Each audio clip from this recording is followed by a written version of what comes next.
ഇത് നായപ്രേമികളുടെ മുഖമടച്ചു കൊടുത്ത ഇന്ത്യൻ പരമോന്നത കോടതി. ഇനി മേനകാ ഗാന്ധിയുടെ പേരും പറഞ്ഞ് നായപ്രേമികൾ ആരെയും വിരട്ടാൻ വരണ്ട. ജനനന്മയ്ക്ക് ഇതാ സുപ്രീം കോടതി പറയുന്നു, തെരുവ് നായകളെ ജനങ്ങളിൽ നിന്നും തെരുവിൽ നിന്നും അകറ്റണം. ഇതിനെതിരെ നിൽക്കുന്ന ഈ പ്രക്രിയ തടയുന്ന ഏതൊരു സംഘടനയും കർശന നടപടി നേരിടേണ്ടി വരുമെന്നും സുപ്രീം കോടതി ഇന്ന് പറഞ്ഞു. ഹർജി പരിഗണിച്ചപ്പോൾ സുപ്രീം കോടതി പറഞ്ഞത്, ഒരു നായപ്രേമി സംഘടനയും വാദം പറയാൻ ഈ കേസിൽ വരണ്ട. കേന്ദ്ര സർക്കാരിന്റെ വാദം മാത്രമേ കേൾക്കൂ, സംഘടനകളുടെ വാദം കേൾക്കില്ല എന്ന് കോടതി തറപ്പിച്ച് വ്യക്തമാക്കി. നായകളെ ഉടൻ തെരുവിൽ നിന്നും മാറ്റുക എന്നും തൽക്കാലം നമുക്ക് നായകൾക്കായുള്ള നിയമങ്ങൾ മറക്കാമെന്നും സുപ്രീം കോടതി പറഞ്ഞു. പട്ടി സ്നേഹികൾക്കും മൃഗപ്രവർത്തകർക്കും പേപ്പട്ടി കടിച്ചു മരിച്ചവരെ തിരികെ കൊണ്ടുവരാനാകുമോ എന്നും കോടതി ചോദിച്ചു.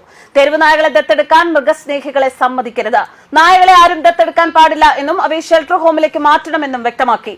ഷെൽട്ടർ ഹോമിൽ നായകൾ പെരുകരുത് എന്നും പ്രജനനം ഒഴിവാക്കി ക്രമേണ തെരുവ് നായ്ക്കളെ ഇല്ലാതാക്കണമെന്നും പറയുന്നു. ഇത് കേരളത്തിന് വലിയ അനുഗ്രഹമാണ്. കേരളത്തിൽ അനേകം പേർക്ക് ഓരോ ദിവസവും കടിയേൽക്കുന്നു, നിരവധി പേർ മരിച്ചു. എന്നിട്ടും പട്ടികളെ പൂട്ടാൻ ആരും വരുന്നില്ല. ആരെങ്കിലും വന്നാൽ നായപ്രേമികൾ ബഹളം വെച്ചും പോലീസിൽ കേസ് കൊടുക്കുന്നു. ഇനി ഇത് മാറും. തെരുവ് നായകളെ ജനവാസ കേന്ദ്രത്തിൽ അനുവദിക്കരുത് എന്ന് സുപ്രീം കോടതി കടുപ്പിച്ചു പറഞ്ഞിരിക്കുന്നു. തെരുവുകൾ പട്ടികൾക്ക് താമസിക്കാനും നടക്കാനും ജീവിക്കാനുമല്ല, അത് മനുഷ്യനായി രൂപപ്പെടുത്തിയതാണ്. ഡൽഹി NCRലെ തെരുവുനായ ശല്യം പരിഗണിക്കവെയാണ് കോടതിയുടെ നിർണായകമായ വിധി. മാത്രമല്ല, ദിവസം 400ഓളം പേർക്കാണ് പട്ടികടി ഏൽക്കുന്നത്. ഡൽഹിയിൽ നായ്ക്കളുടെ കടിയേറ്റ് മരണത്തിന് കാരണമാകുന്ന കേസുകൾ വർദ്ധിച്ചു വരുന്ന സാഹചര്യത്തിലാണ് സുപ്രീം കോടതിയുടെ സുപ്രധാന ഉത്തരവ്. തെരുവുകളിലെ തെരുവ് നായ്ക്കളുടെ ശല്യത്തെക്കുറിച്ച് NDTV പ്രചാരണം നടത്തിവരികയാണ്.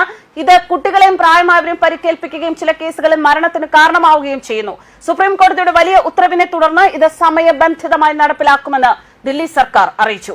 തെരുവുനായ ആക്രമണങ്ങൾ വർദ്ധിച്ചു വരുന്നതിനെ കുറിച്ചുള്ള ഒരു വാർത്താ റിപ്പോർട്ട് ശ്രദ്ധിച്ചതിന് ശേഷമാണ് justice JB Pardiwala, justice R Mahadevan എന്നിവരുടെ ബെഞ്ച് വിഷയം കേൾക്കുന്നത്. കേന്ദ്രത്തിൽ നിന്നുള്ള വാദങ്ങൾ മാത്രമേ കേൾക്കൂ എന്നും നായപ്രേമികളുടെയോ മറ്റേതെങ്കിലും കക്ഷിയുടെയോ ഹർജികൾ ഈ വിഷയത്തിൽ കേൾക്കില്ല എന്നും കോടതി പറഞ്ഞു. ഞങ്ങൾ ഇത് ചെയ്യുന്നത് ഞങ്ങൾക്ക് വേണ്ടിയല്ല, പൊതു താൽപര്യത്തിന് വേണ്ടിയാണ്. അതിനാൽ യാതൊരു വികാരങ്ങളും ഇതിൽ ഉൾപ്പെടരുത്. എത്രയും വേഗം നടപടി സ്വീകരിക്കണം, ജസ്റ്റിസ് പർദിവാല പറഞ്ഞു. എല്ലാ പ്രദേശങ്ങളിൽ നിന്നും നായ്ക്കളെ തിരഞ്ഞെടുത്ത ഷെൽട്ടറുകളിലേക്ക് മാറ്റുക, തൽക്കാലം നിയമങ്ങൾ മറക്കുക, തെരുവ് നായ ശല്യം പരിഹരിക്കാൻ സ്വീകരിക്കാവുന്ന നടപടികൾ നിർദ്ദേശിച്ച അമിക്കസ് ക്യൂറി ഗൗരവ് അഗർവാലയോട് അദ്ദേഹം പറഞ്ഞു. റാബിസിന് ഇരയായവരെ തിരികെ കൊണ്ടുവരാൻ അവർക്ക് കഴിയുമോ? തെരുവുകളെ തെരുവ് നായ്ക്കളിൽ നിന്ന് പൂർണ്ണമായും മുക്തമാക്കേണ്ടതുണ്ട്, ബെഞ്ച് പറഞ്ഞു. തെരുവ് നായ്ക്കളെ ദത്തെടുക്കാൻ അനുവദിക്കില്ല എന്നും ബെഞ്ച് കൂട്ടിച്ചേർത്തു.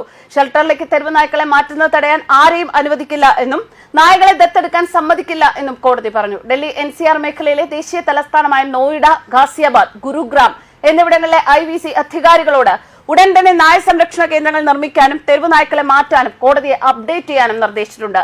ഈ ഷെൽട്ടറുകളിൽ നായ്ക്കളെ കൈകാര്യം ചെയ്യാനും വന്ധ്യംകരണവും പ്രതിരോധ കുത്തിവയ്പും നടത്താനും കഴിയുന്ന പ്രൊഫഷണലുകൾ ഉണ്ടായിരിക്കണമെന്നും ഈ നായ്ക്കളെ പുറത്തുവിടരുതെന്നും കോടതി പറഞ്ഞു.